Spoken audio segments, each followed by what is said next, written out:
Hello, I am Brittany or Nerdy Little Collective, and I am here with G.M Ba today to interview them about who they are and their books. So, first off, can you please tell me a little bit about yourself and your books? Yeah, of course. My name is G, or the full thing is G.M Ba. And so far, I am a debut author. I published one book called When Truth Cowers. It's a YA sci-fi thriller, and I plan on hopefully publishing more speculative fiction books in the sci-fi and paranormal realms. Working on the sequel right now to this one, so that's pretty fun. And when I'm not writing, I am either door dashing or I am working on working toward my master's degree in digital media design, which is stuff related to computers, art, um, basically art and science kind of combined a little bit.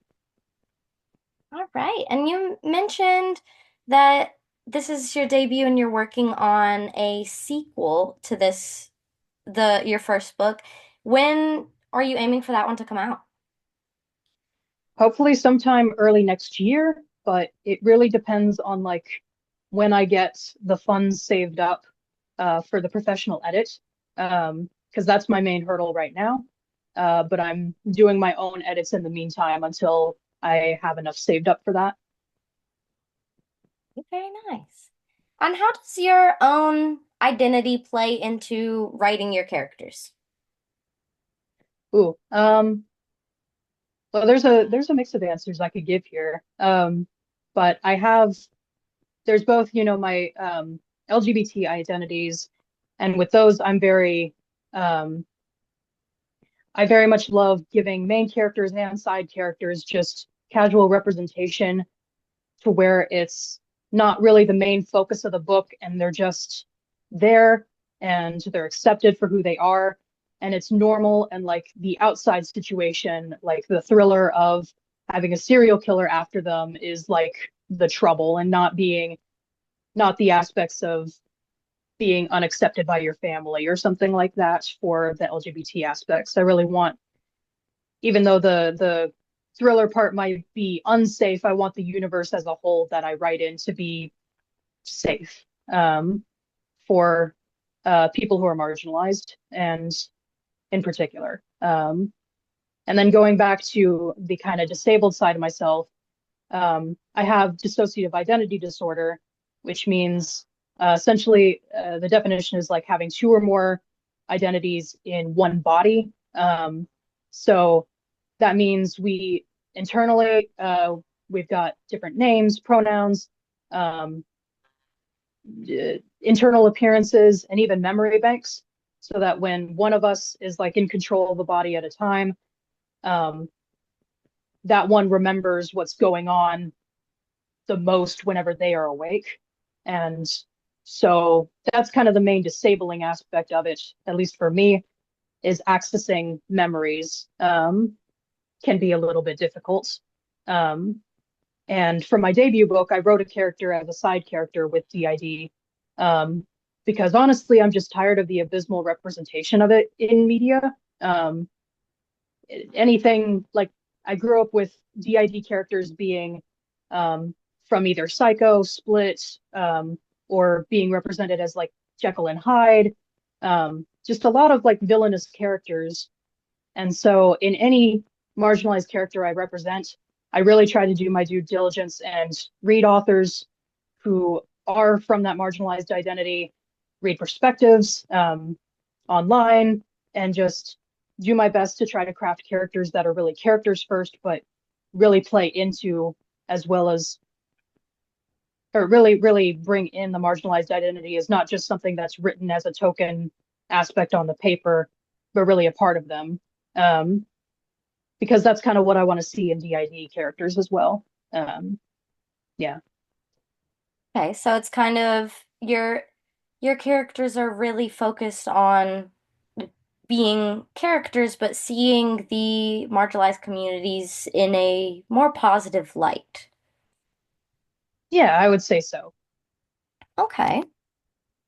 And you mentioned some that you try to read other authors of marginalized identities when you're including them in your story. And I know that your About Me section on your page also mentions some of your f favorite authors. Um, have you drawn inspiration from these authors, or how does that play a part in your stories? Ooh. I think when it comes to the actual like plot stuff itself, I'm pretty set on where I want the story direction to go. In general when I start writing the story, but then as I like read new books or as I watch new movies, um, my inspiration really does take a turn sometimes. For When Truth Cowers in particular, it originally was going to be mostly a drama without the serial killer aspect in it. And just to be clear, the main the plot of the story is the main character. It's set in the future. She's a alien human hybrid, um, and she basically gets stuck on a truth or dare themed game show with a serial killer. And she has to survive all 6 days on it. Um, Originally, the story was not going to include the serial killer part until I watched the movie Scream 6, and I got introduced to kind of thriller horror comedies, and I went, oh, this is interesting. And so I went into a deep dive and really got into watching more horror movies. And I went, oh, okay, I think I want to try my hand at like including some of that in my book.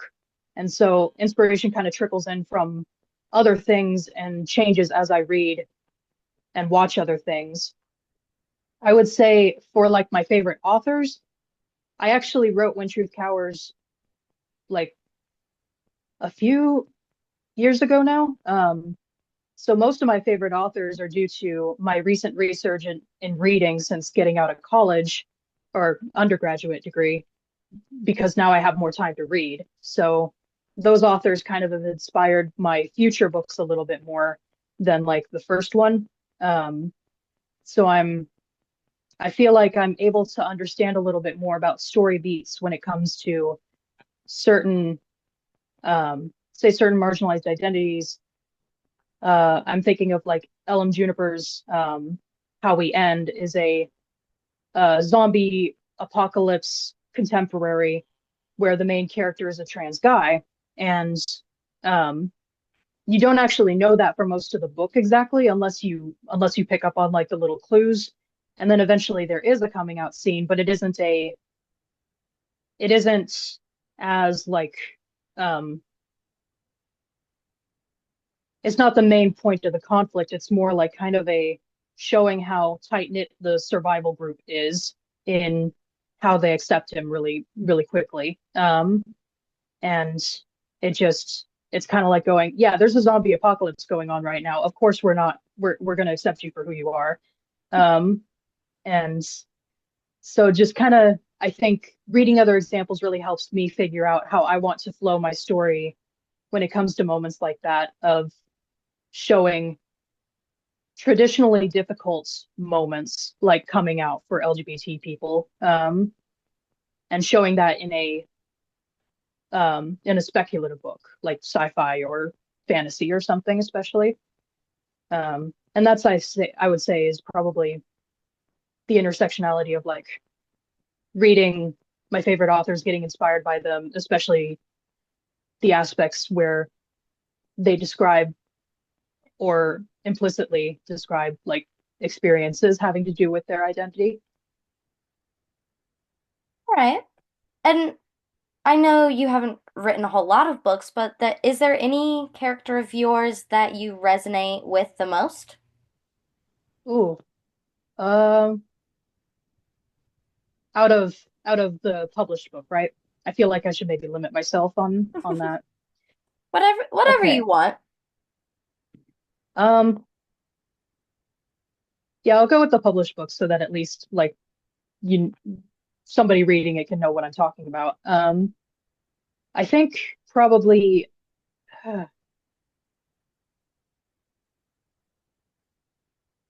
I really bounced back and forth on who my favorite character was to write because they're all kind of so different and play different roles in the mystery process of uncovering what's going on. Um, but I think, at least as of this moment, I would have to say Leon. And Leon is the brother of the main character's girlfriend. And he really symbolizes, um, uh, let me backtrack. He becomes a lot of people's favorites and kind of for good reason. I set him up to be kind of the one who gets humiliated the most and who gets, he really goes through it. I mean, all of them do, but him in particular. Um, and one of my marketing things is you'll hate me for chapter 33, and he's the reason why, or at least something about him is the reason why. Um, yeah, and it's just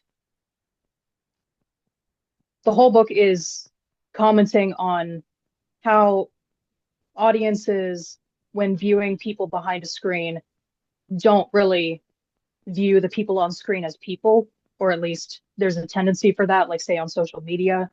Um, and Leon really becomes like the spearhead of that point. And so I think that's why right now at this moment, if I had to pick somebody, I would probably pick him for like who I feel hits me the hardest in terms of like he was a little difficult to write, but I think he turned out pretty strongly what I was going for, and I would feel bad for him if he's a person, you know. So, in your own opinion, why is it important to center and create diverse characters? Yeah, just I feel like there are so many little things that you learn um, from reading somebody's experience who is outside your own. I formatted that sentence a little weird, but like um, whenever you're reading somebody who's especially from a different marginalized group, it really kind of opens up knowledge aspects that you really just didn't think to think about. Um, and I think, um, for example, like if you're reading a Black character and maybe a Black woman character, and she's talking about washing her hair, it's a very different process based on the texture of the hair, of like when you might wash your hair versus like when a white person with a lot thinner hair and less coil to it would wash their hair. And it just like things like that, like unless you're a hairstylist, you don't necessarily think about, oh yeah, different types of hair, different maintenance schedules that can vary quite a bit. And you don't necessarily know how much unless you read um, a few books that like talk about it, or you go online and look for it actively. But I feel like books are a really good way of immersing yourself in kind of somebody else's life. I mean, not like their whole life. It's really like what the author chooses to show, but it's able to give um, certain bits of information that you maybe didn't think to think about. Um, and it can be really small and it can be really big. And I really enjoy that. And I think I'm hoping that people who read my books can also kind of see some of that um, when it comes to like, especially LGBT and disabled identity, being able to just kind of think about things that they didn't normally think about. Um, and I think it really helps to absorb all that information by reading many books by many marginalized authors, because then you can kind of start to see patterns. I definitely agree. Read more diverse books for sure. Yes. And on your page, you also, I think, have a few novellas that are out or at least coming out soon. And it mentions that all of your books are set in the same universe. Can you talk a bit about this universe and what inspired you to create it? Yeah. Originally, every single book, I started out kind of just having it be its own story and not thinking too much about the intersectionality of it. I just kind of I didn't really have a set timeline for any story, and it just was kind of like if it was a sci-fi, it was generally in the future at some point or another. Um, but as I started kind of exploring some stories that were connected to other stories that I had already written, I realized that I kind of wanted a more structured timeline, at least for the sci-fi books, um, which most of them are set in the future. Um, and so from there, I kind of went, okay, is this set 3 years earlier? Is this set 2 months after this other thing that I wrote? Um, and from there, I decided, no, no, let's just write it down. We'll have a structured timeline, decide on actual dates. And I have this giant document where all of the stories that I have planned are written down by date, and all the major events that have to do with them. And then from there, I incorporated the paranormal side because originally the more fantasy stories were going to be their own universe.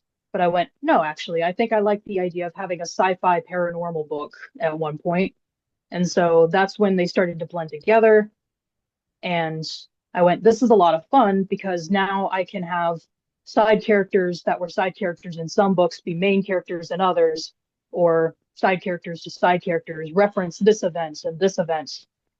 And because of that, I can kind of, if somebody has, if somebody walks into reading, say, When Truth Cowers, they can read about like some events that happen in there, and then another book that is set in the future might reference When Truth Cowers, or at least the events that happened in there. And then someone can go, oh, I actually have like knowledge about that. That is context outside of this other book. And it kind of feels like you're able to have context of history about a universe that doesn't even exist.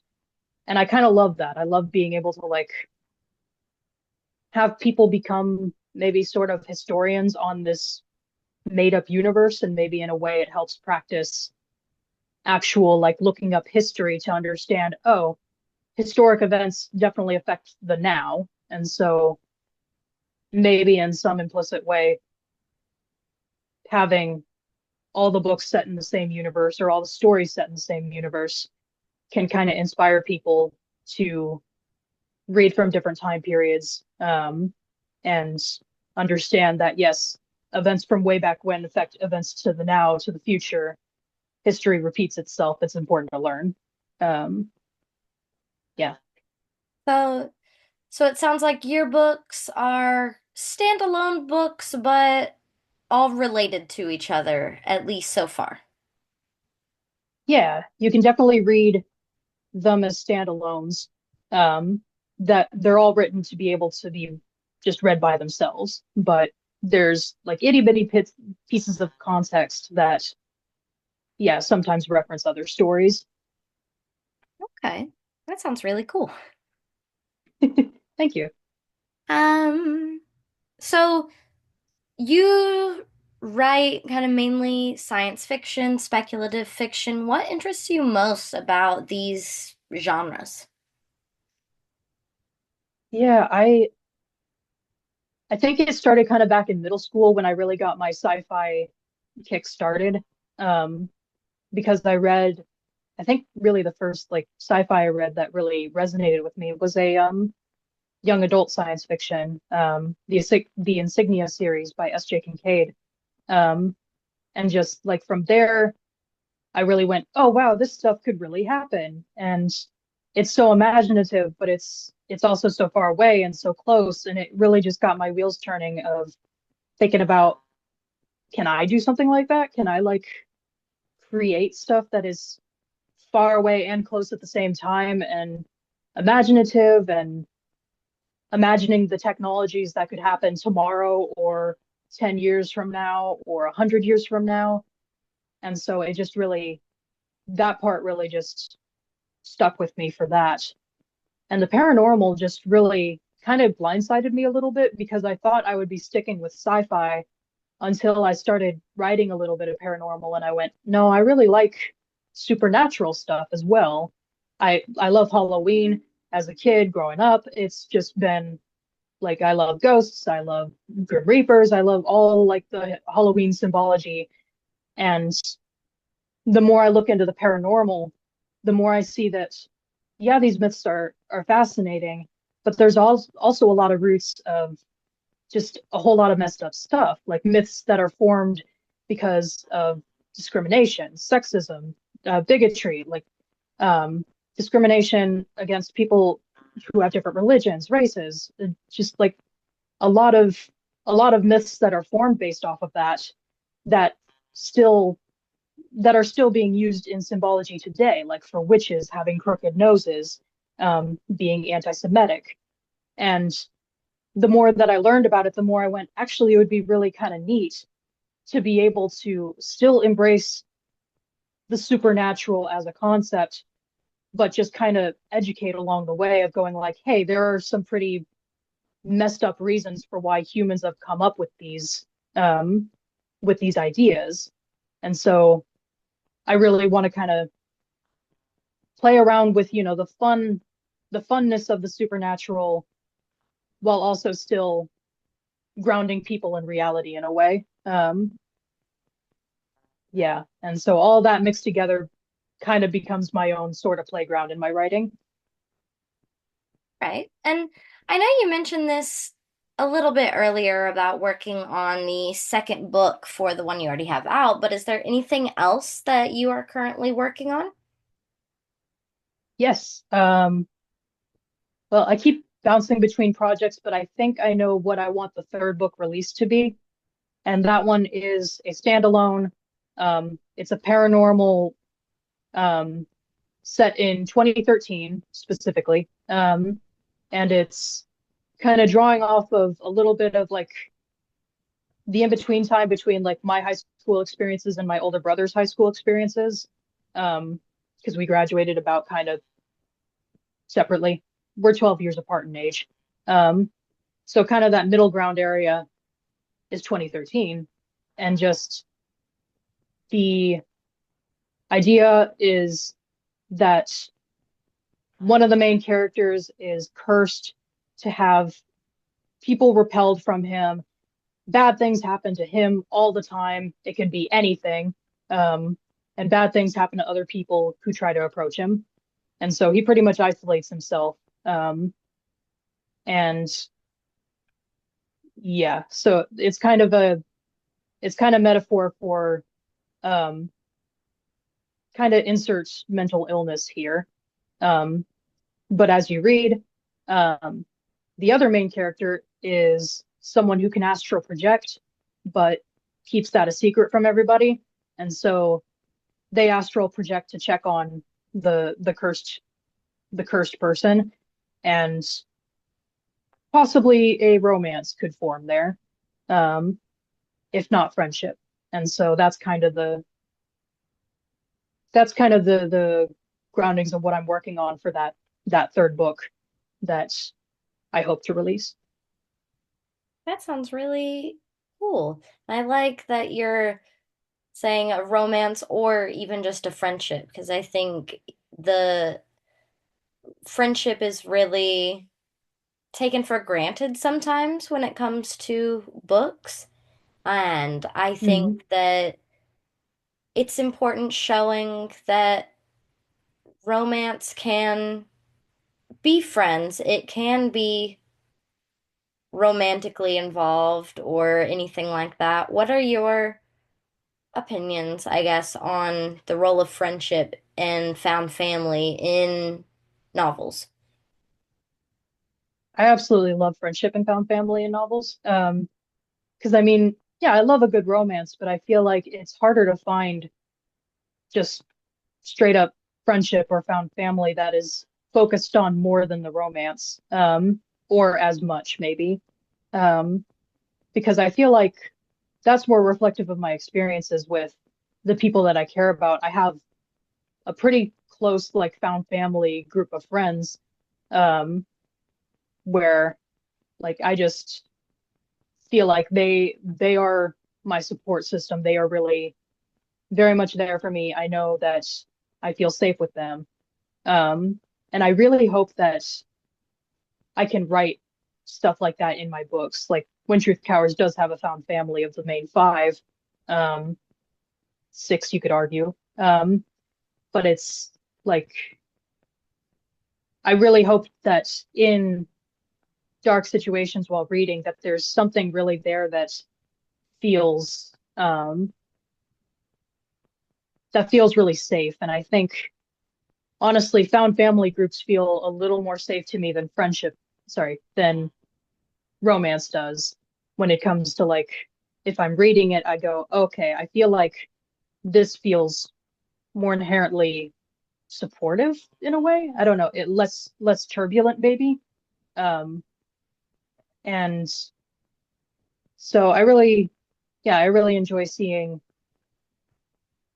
and reading situations where friendship is extremely valued. And even like moments where friendship is tested and it's showing kind of the uniqueness of how these two people who are spending time together just because they want to spend time together still can have troubles that are very particular to like platonic kind of relationships more than like romantic ones. Um, yeah. That's great. Is there anything else that you'd like to add? Um, I probably should have foreseen this question. Um, I I don't know. I feel like just um, I'm having fun writing and I'm having fun reading, and I hope that I can continue kind of being on this journey. But regardless of like how my writing goes, the reading community is always just so strong, and I love being a part of it. So um, yeah, thank you for having me here. Of course, and thank you very much for joining me today. It's been really nice being able to interview you, and I look forward to hearing more about the stories that you have. Yeah, thank you.